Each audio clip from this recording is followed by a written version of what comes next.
dans lequel on vit. Il y a aussi un autre journaliste que vous rencontrerez tout à l'heure qui vient du même monde que moi, de la presse écrite. Et c'est vrai qu'un des problèmes de notre presse à nous, un peu traditionnelle, un peu presse écrite, c'est comment s'adapter à toutes ces évolutions à la fois technologiques qui rendent l'information tellement imminente, tellement rapide, que notre propre rôle à nous de journalistes de presse écrite change. Donc avant de vous présenter Nicolas, je voulais aussi vous dire que je voulais parler de diversité culturelle, excusez-moi, ça vient un peu dans tous les sens, mais on a vu un exemple de diversité culturelle là, on va en voir deux autres tout à l'heure, trois autres tout à l'heure, et vous verrez que la culture tunisienne n'est pas aussi statique, n'est pas aussi immobile qu'on avait voulu le dire pendant des années, elle était juste là, elle était juste derrière, et ce que vous verrez tout à l'heure sur scène, c'est aussi des choses extrêmement surprenantes et extrêmement modernes. Donc Nicolas, est-ce qu'il est là? Je le vois, il est là. Donc Nicolas Kaiser-Bril, si je ne me trompe pas de prononciation, c'est justement les journalistes de la nouvelle génération, c'est les journalistes du data journalisme, ceux qui travaillent exclusivement sur le net, ceux qui essaient d'inventer une nouvelle manière de produire du news. On en a parlé un petit peu hier soir. Il a utilisé une très jolie phrase pour m'expliquer son métier. Il m'a dit c'est distinguer le signal du bruit. Donc je vous laisse avec Nicolas qui va distinguer le signal du bruit.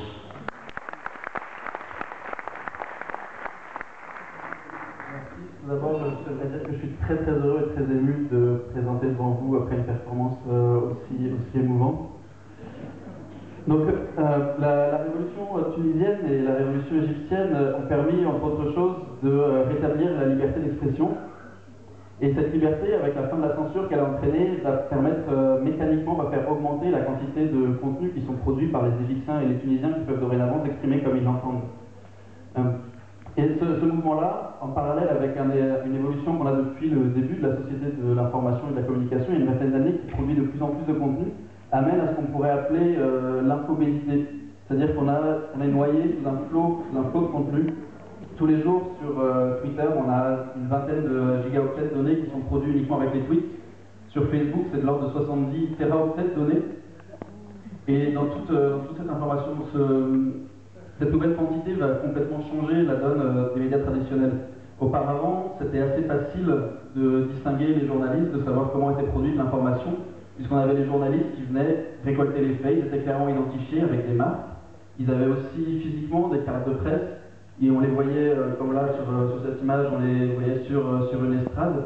Aujourd'hui, c'est tout à fait différent, puisque tout le monde est potentiellement un média, tout le monde a un compte Facebook, un compte Twitter, un compte Flickr ou YouTube, qui permet de publier directement comme les journalistes. Au-delà de ça, et cette photo d'Obama n'est pas prise par hasard, les hommes politiques aussi sont devenus des médias. Quand Obama a des millions de fans sur Facebook, il peut les toucher directement et contourner complètement l'écosystème médiatique traditionnel. Donc les hommes politiques sont devenus des médias, les entreprises sont devenues des médias, les ONG sont devenues des médias, et tout le monde est aujourd'hui un média. Le problème qui se pose au-delà de ça, c'est que les contenus qui sont produits ne sont pas forcément sous une forme très intelligible. Là, j'ai pris quelques minutes de la timeline Tunisie sur Twitter hier, et qu'est-ce qu'on constate quand on lit les tweets un par un? C'est qu'il est assez difficile de trouver de l'information intéressante. On est face à une véritable avalanche de contenu, et c'est dans cette avalanche de contenu que les journalistes d'aujourd'hui vont devoir trouver l'information. Tout à l'heure, je parlais de 70 téraoctets qui étaient produits sur Facebook chaque jour. Un journal quotidien type Le Monde, ça fait entre 1 méga et 10 mégaoctets de données. Donc le journaliste va devoir synthétiser par un facteur de 100 millions l'information qui est produite pour donner une information digérable par l'utilisateur final. Au-delà de ça, il y a un problème qui se pose, c'est que l'information hier c'était du texte, de la vidéo, du son. Aujourd'hui, de plus en plus, l'information arrive sous forme comme ça, de base de données. Là, c'est un extrait des documents qui ont été mis en ligne par Wikileaks concernant l'Afghanistan. Et on constate que quand on fouille à l'intérieur, si on les lit un par un, il est très difficile de trouver du sens là-dedans. Et c'est pour ça que les journalistes doivent acquérir des compétences de data mining. Ça veut dire être très bon en langage tel MySQL, être bon avec des logiciels comme Access ou comme Excel. Et c'est comme ça que les journalistes du Guardian, New York Times et Spiegel ont réussi, comme là on voit sur un détail des documents Wikileaks concernant l'Irak, à mettre à jour des données pertinentes. Au-delà du niveau micro qu'on a dans les données, il faut aussi élargir le cadre et aller au niveau macro avec de l'analyse de tendance. Et pareil, si on reprend l'exemple de Wikileaks, c'est comme ça que les journalistes ont pu montrer que la situation en Afghanistan empirait de mois en mois, et ce qui mettait complètement à bas le discours des puissances occidentales sur la question. Dans le même ordre d'idée, on a aujourd'hui une start-up allemande qui utilise les données envoyées par les GSM pour prédire les bouchons, puisque les GSM sont connectés en permanence maintenant. On peut, en estimant la vitesse, savoir comment les bouchons vont se former. Les journalistes peuvent utiliser le même genre de données, et c'est particulièrement pertinent dans le cadre de révolution, par exemple, où on peut dire combien il y a de manifestants à tel endroit, où est-ce qu'ils vont, et c'est aux journalistes de faire ce travail-là. Maintenant, toutes les données ne sont pas disponibles en ligne et il faut parfois aller les chercher soi-même avec l'aide de sa communauté, et c'est ce qu'on appelle le crowdsourcing, on en parlera tout à l'heure. Là, il y a l'exemple d'un site indien qui s'appelle iPadbright.com, où les utilisateurs peuvent venir et dire j'ai payé un pot de vin à telle heure, tel endroit, à telle personne pour tel problème. Et du coup, ça fait que c'est la première base de données concernant la corruption, la petite corruption en Inde. Et ce genre de crowdsourcing est tout à fait applicable à la Tunisie. Je lisais l'autre jour un article dans Nawat sur l'état de l'hôpital tunisien. Et on pourrait tout à fait imaginer demander aux Tunisiens quels sont les problèmes qu'ils ont rencontrés, dans quel hôpital, dans quel secteur, avec quel médecin. Et cet exemple n'est pas anodin parce qu'en 2008, en Serbie, il y a une blogueuse qui a demandé aux jeunes mères ce qu'elles pensaient des conditions de leur accouchement. Et très rapidement, elle a recueilli des centaines de témoignages qui mettaient le doigt justement, qui disaient quel docteur prenait des pots de vin, quelles étaient les maternités où on était les mieux soignés. Et du coup, avec ça, elles ont réussi à aller faire une pétition au ministre de la Santé et à faire vraiment changer les choses. Et c'est pour ça, une fois qu'on a identifié le problème, qu'on a essayé de le résoudre avec une communauté, il faut, à mon sens, arrêter le gotcha journalism. Le gotcha journalism, c'est quoi? C'est le journalisme où j'identifie un problème, je le pointe du doigt, je dis ça va pas, et je passe au suivant sans rien faire. On peut dire que essayer de changer les choses contre le journalisme nuit un peu à l'objectivité, mais d'un côté, quand Greenpeace fait une enquête sur les composants électroniques des ordinateurs en disant qu'ils sont dangereux pour l'environnement, c'est du journalisme. Et c'est pas pour ça que Greenpeace ne va pas essayer de changer les choses.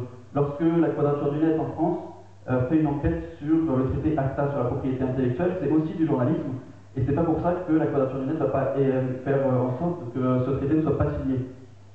Donc il faut que le journaliste de demain parte d'une identification d'un problème, le prouve et qui cherche à le résoudre avec une communauté. Et c'est pour ça qu'il faut devenir des architectes de l'information, non plus des journalistes qui écrivent un article par jour, mais vraiment arriver brique par brique à faire en sorte de résoudre les problèmes auxquels on fait face aujourd'hui. Et donc pour ça, il faut ramener des compétences ensemble, il faut passer à un journalisme en mode projet. Là j'ai parlé de data mining, de trend analysis, de crowdsourcing, et pour ça il faut des statisticiens, il faut des architectes de base de données, il faut des designers, des ergonomes, et tout ça, le journaliste, ça devient un chef de projet qui rassemble autour de lui les meilleures compétences pour résoudre un problème de société. Et ça permet aussi au journalisme d'expérimenter sur de nouveaux terrains, notamment ce qu'on peut appeler les beaux médias. Vu qu'on est libéré de la périodicité en ligne, on peut aller très loin dans le renouveau et faire appel à de nouveaux corps de métier. Là, vous avez la une d'OVNI pour la journée de la femme, par exemple, où on a travaillé avec une photographe de studio, et c'est la photo en elle-même qui fait réfléchir l'utilisateur. Comme ça, on peut s'adresser directement à l'intelligence visuelle des internautes. Là, on a aussi un autre exemple où on cherche à évaluer la taille de l'Afrique par rapport à d'autres pays. On aurait très bien pu le faire avec un texte en parlant de millions de kilomètres carrés. On aurait pu le faire avec une infographie traditionnelle qui compare la taille des pays côte à côte.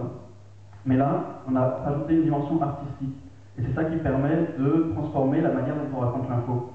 Et tous ces outils qui permettent de faire ces visualisations-là, aujourd'hui, sont de plus en plus faciles à utiliser, ils sont gratuits souvent, ils sont en ligne. Il faut que les journalistes aillent les essayer, qu'ils se transforment en hackers. Le hacker, c'est pas le pirate informatique, comme on essaie de le faire croire dans les médias français. C'est celui qui bidouille, c'est celui qui innove, c'est celui qui prend un outil qui existe et qui va le réutiliser pour résoudre un nouveau problème. Et évidemment, quand on parle de journalisme sur Internet, le hacker, c'est celui qui connaît le code, donc il faut que les journalistes travaillent avec des développeurs, avec des codeurs. Maintenant, le problème, c'est que les exemples que j'ai cités jusque-là, la plupart d'entre eux n'émanent pas de médias traditionnels. Donc les développeurs peuvent très bien devenir des journalistes aussi. OVNI, c'est un média qui a été créé par des développeurs, mais il y en a d'autres. Et il se peut très bien demain que ce soit les hackers, les développeurs, comme Julian Assange l'a montré, qui prennent ce rôle de quatrième pouvoir aux dépens des journalistes. Ce qui serait quand même dommage considérant l'expérience qu'ont les journalistes, que peuvent proposer les journalistes. Là, j'ai parlé de création de contenu.